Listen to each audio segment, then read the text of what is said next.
Hi,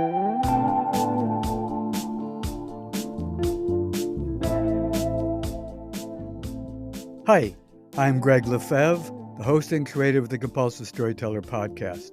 Welcome to another segment of Pass the Mic, where once or twice a month, we invite a talented guest with a great story to join us on the podcast and tell their story. Then I follow up with a story of my own about the same subject. Today's guest is Blake Pfeil. Blake Pfeil is the creator of the award-winning podcast All American Ruins, which was recently an official select at On Air Fest in LA. He hosts the Pfeil File on Radio Kingston, WKNY, 107.9 FM and 1490 AM in the Hudson Valley, New York, and serves as operations program manager at the TMI Project, where he also produces the TMI Project Story Hour, which recently won the highest honor at the International Women's Podcast Awards. Blake is an associate producer for Season 5 of History Colorado's Lost Highways, holds an MA in Arts Entrepreneurship from Purchase College, and is an alumni of the Audio Podcast Fellowship at Stony Brook University. So welcome to Pass the Mic, Blake.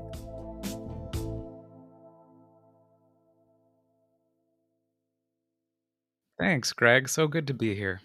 I'm going to spell your name for listeners so they'll have name recognition when they see it. Pfeil, pronounced File. That's right.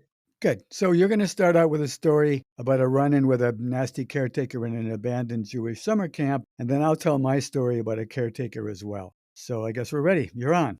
Sounds great. For context, I need to give you a little bit of background on my childhood. I was born and raised in the mountains of Colorado, and right down the hill from my house was this abandoned dairy farm that had been part of a former tuberculosis sanatorium.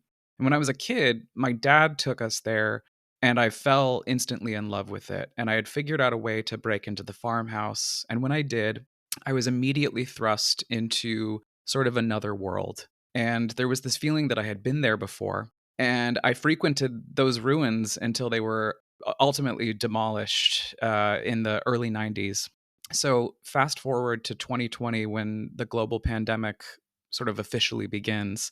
And I had a dream about that abandoned dairy farm down the hill from my house where I learned to harness my imagination, creating characters, finding healing in befriending those characters, much like any kind of imaginary friend that people have when they're children. These characters were sort of a reflection of my own sense of isolation and loneliness when I was a kid. So when I woke up from this dream, we were in a pandemic, things were a little wonky, and I was looking for ways to pass the time. So I wondered if there were any abandoned spaces near me in the Hudson Valley. And as it turns out, there is a treasure trove of those kinds of spaces. And these are the kinds of spaces that look like they have been raptured, where you find dishes in the sink, clothes in the closet, furniture all throughout the house, or whatever the space may be. And I found myself exploring these spaces and realizing that I was doing the same thing when I was a kid. Only this time I was using evidence in the certain spaces to create these characters in my head. And once again, a lot of these characters I found were often lonely or hurt people. There's also something to mention that the spaces are sort of an underbelly of America, as it were. It's a lens into that underbelly. And the stories that are hidden behind the walls, they become metaphorical, critical questions that challenge what we've been told is true and not true about this great country of ours. As such, the act of exploring an abandoned space is an act of civil disobedience in a way, because there's this rebellious undertone for a majority of explorers who are willing to bend the rules a little bit to get inside these sanctuaries of days gone by. So we're going to go to the end of summer 2022. This is early September in the Catskill Mountains. The air is muggy, it's thick, the weeds are overgrown just to the point before the die-off where they're really, really, really tall. And I'm with my friend Julie. We've parked her car in front of a Jewish sleepaway camp, which is abandoned. We begin to explore, we find our way into the weeds, and immediately, like any other abandoned space, it's like we step back in time. The cabins are filled with objects from another life, dishes, clothes. My friend and I didn't notice that there were no trespassing signs. So we had made our way to this large hall, which looked like at one point it had been an event or a banquet hall. And it was packed to the brim in a pretty organized fashion with mattresses laid up against the wall, headboards, dressers, lamps, you name it, it was there. And as I was working my way into the middle of the hall, I was in this very spiritually connected place. And suddenly it was interrupted by yelling that I could hear in the distance. And the yelling got louder and louder. And I'm kind of a baby. And I realized quickly that there was really nowhere to run, especially since we had parked the car right in front of the property, maybe very stupidly. So Julie and I had to wind up waving our white flag and coming out with our, tails between our legs. We reach the embankment where the car is parked, and there is a gentleman wearing overalls. He's very tall, pretty lanky, kind of goofy looking. And my first thought as he's yelling and swearing up a storm is, does this guy have a gun? He's dropping F-bombs every other word. I'm on my way to a friend's house, he says, and now I gotta stop what I'm doing, blah, blah, blah. There's always this interesting dynamic between me and most heterosexual men where there is this masculinity versus non-subtext. And oftentimes I find that when I engage in conversation with straight men who I've never met, first introduction, they make it very clear from the beginning, even though I don't ask, that they are straight. And one of the sneakiest ways to do it is, they'll introduce a girlfriend into the conversation.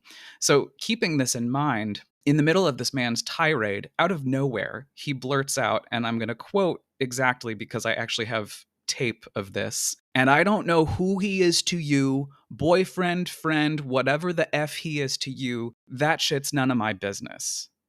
Julie and I are both very queer. Her wife is my boss. My boyfriend is their dog sitter. It's as gay as you're going to get. And it's also not something that we're trying to hide. We look pretty gay. So this interjection out of nowhere, it caused me to immediately dissociate as he was screaming and wailing on. And I began to wonder why he said that. It was really curious to me. It was very random, totally had nothing to do with what was happening. And as I was coming back down to earth, pondering why he said this, it suddenly dawned on me, oh, this is a very lonely person. Oh, this is like the imaginary friends that I often summon in these abandoned spaces, only the difference here is that he's real. He's a caretaker at an abandoned sleepaway camp in the middle of nowhere, and he just wanted somebody to yell at. That part I'm not sure why, but more so, it became painstakingly obvious that he just wanted someone to talk to be around.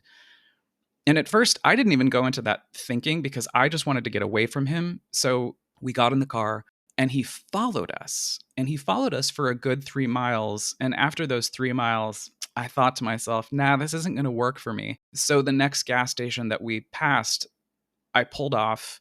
He followed us.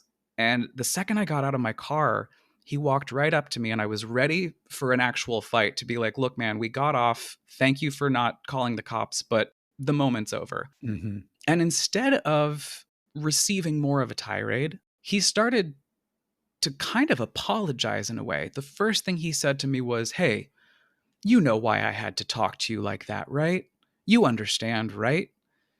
He didn't apologize directly, but in that moment, I suddenly realized, oh, this guy needs a friend. He had started to encourage us and give us locations to other abandoned properties in the area. And he was like, but remember what I said about trespassing? But it was very clear that he wanted some kind of companionship. Otherwise, he wouldn't have followed us that far. He wasn't going to a friend's house.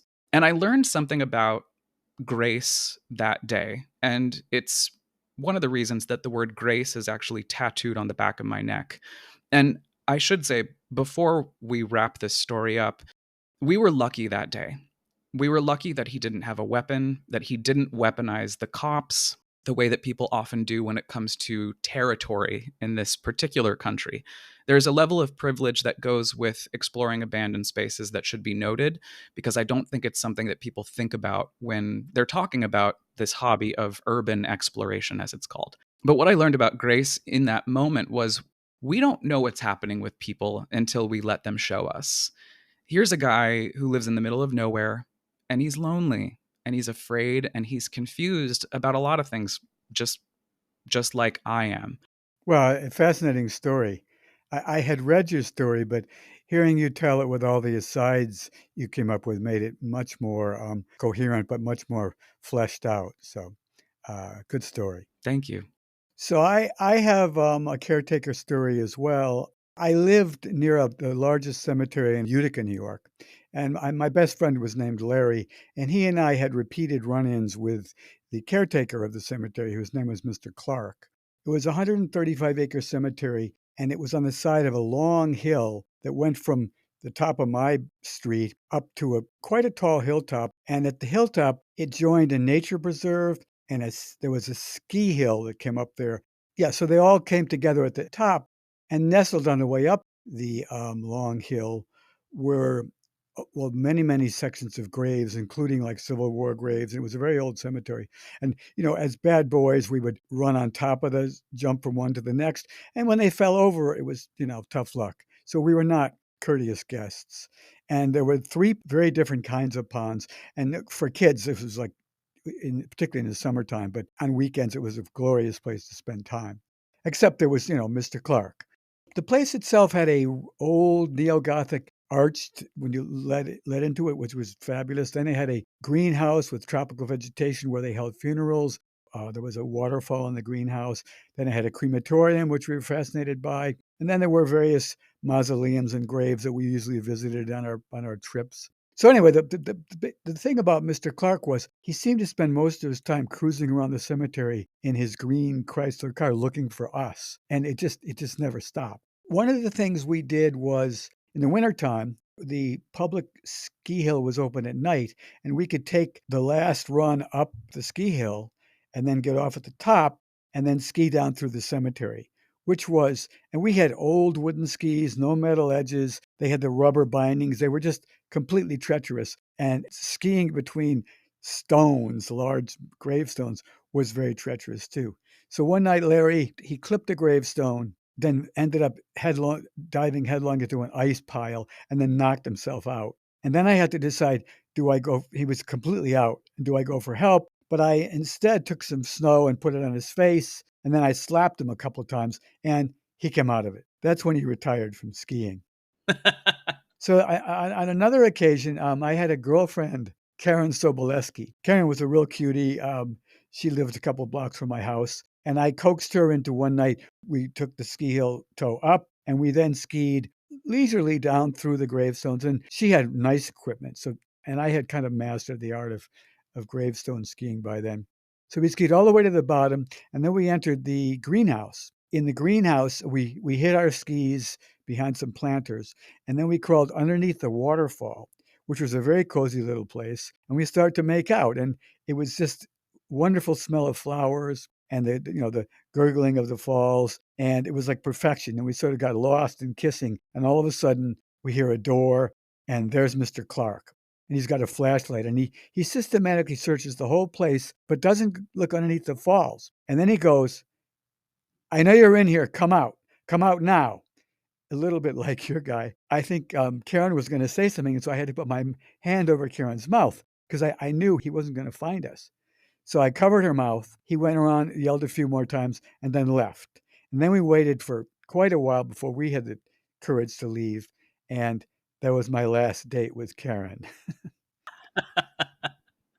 My last memory is on the upper pond, which was much more wild pond, like a lake. It's a little island, and there were the embankments were stony. And we caught lots of painted turtles there. And there was one giant snapping turtle that usually hung out on the island in the middle of the pond. And one day he was actually asleep on the edge of the pond with his face sort of in the water, and his hind legs were out of the water.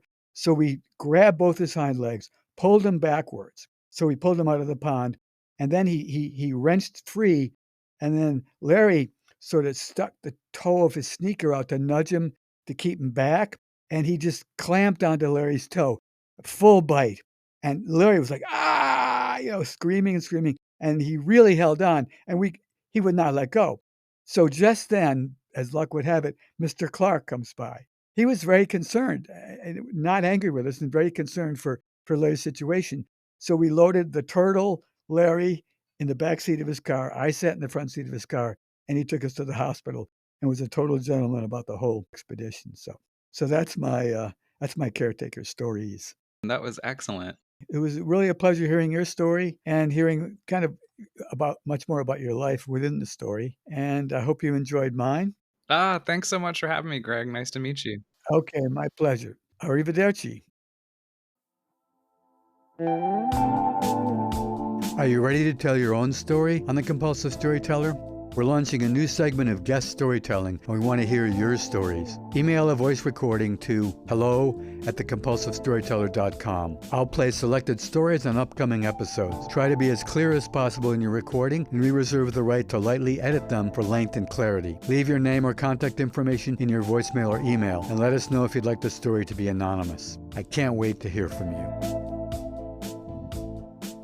The Compulsive Storyteller is now co-produced by Greg Lefebvre and Fadia Montserrat, who's also arranged the music and created the special effects. Emily Ramon does design, research, editing, and marketing. Peter Kokoma has made our theme music and for many seasons co-produced the show with me.